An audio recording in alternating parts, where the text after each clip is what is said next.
রান্নার প্রস্তুতি চলছে। এখানে আমি অনেকগুলো আগে রসুন করে রেখেছি। এটা আসলে ব্লেন্ডার করার মতো সময় পাইনি, এখনই করে ফেলবো ধুয়ে। আর আজকে আমি গরুর মাংস দিয়ে আর কলিজা একসাথে রান্না করব। এইভাবে রান্না করলে কিন্তু খেতে অনেক বেশি ভালো লাগে।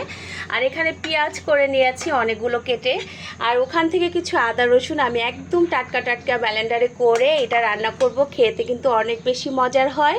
আর এখানে কিছু করলা নিয়ে নিয়েছি, এটা আজকে সাদা ভাজি করব। রান্না কিন্তু বসিয়ে দিয়েছি। এখানে পেঁয়াজটা একটু লাল লাল করে আমি এখানে লবণ, হলুদ, মরিচ, দারচিনি, এলাচ, তেজপাতা, আদা রসুন এই তো সব কিছু দিয়ে দিয়েছি। এখন একটু কষিয়ে নিব, এর জন্য পানি দিয়ে দিচ্ছি। আমার কাছে মনে হয় মাংস রান্নার মধ্যে আপনি যত ভালো করে মশলা কষাবেন ততই কিন্তু খেতে টেস্ট হয়। শুধু মাংস না, যে কোনো রান্নার ক্ষেত্রেই মশলা আপনি যত ভালো করে কষাবেন সেই ক্ষেত্রে কিন্তু রান্নাটা কিন্তু দ্বিগুণ রান্নার স্বাদটাকে বাড়িয়ে দেয়।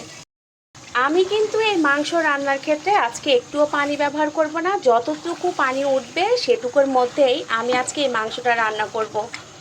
রান্না কিন্তু অলরেডি বসিয়ে দিয়েছি। আর এদিক দিয়ে দেখেন আমার হাজবেন্ড আনারস নিয়ে আসছে। এখন আনারসের ভর্তাটা তো সব সময় খুবই পছন্দ করি, সবাই জানেন।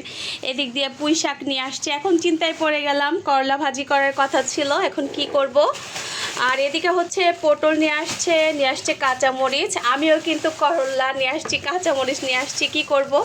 আর এখানে হচ্ছে আম নিয়ে আসছে, আম পাগল মেয়ের জন্য আম ভর্তা খুবই পছন্দ করে। দেন হচ্ছে ও শুধু না, আমরা সবাই পছন্দ করি। এখানে নিয়ে আসছে ধনিয়া পাতা। আর এখানে আনছে কাঁকরোল। হ্যাঁ, বের করি।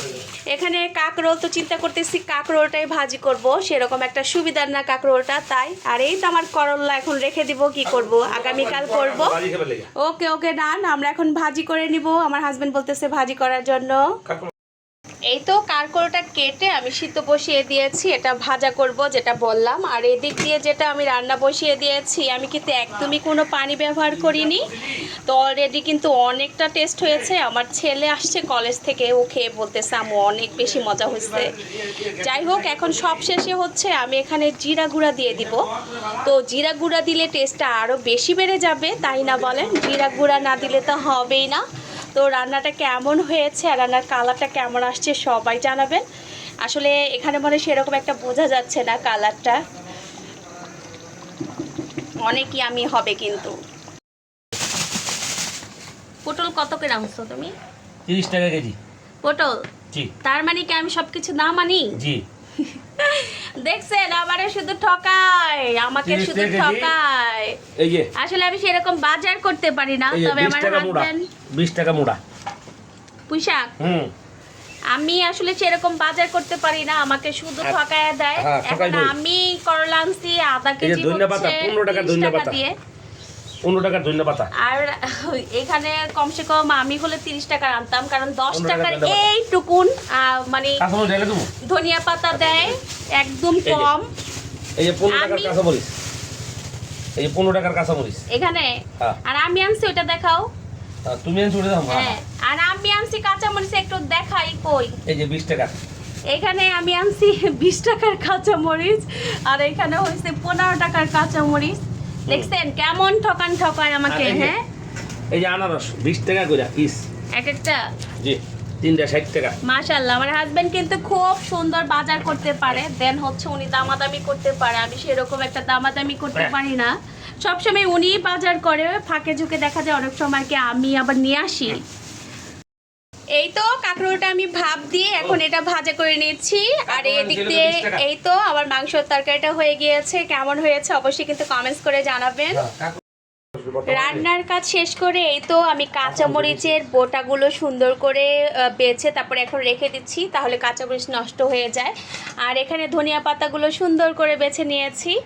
আর এদিকে পুঁই শাকটা নষ্ট হয়ে যাবে, এর জন্য বেছে কেটে সুন্দর করে রাখছি। আগামীকাল পুঁই শাকটা রান্না করব। তো আমাদের রাজকন্যার জন্য এখানে আনারস কাটা হচ্ছে, কারণ আমাদের রাজকন্যা স্কুলে, তো স্কুল থেকে আসলেই যাতে আনারস ভর্তা খেতে পারে এর জন্য ওর বাবা এখানে কেটে কুটে রেডি করে রাখছে।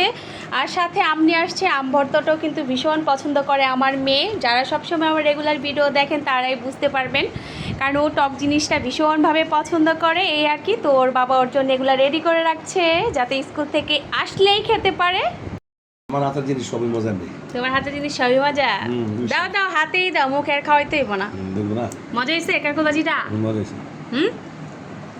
দেখা যাই তো কাকুল ভাজি করে কত টাকা জানি? 20 টাকা তো আনছি। 20 30 টাকা কেজি, 20 টাকার আনছি। আচ্ছা 20 টাকার কাঁকড়া আনতে দেখুন কতগুলো হয়েছে, মাশাআল্লাহ। আর এখানে এই তো গরুর মাংস রান্না করেছি। একটু চামচটা উঠাও।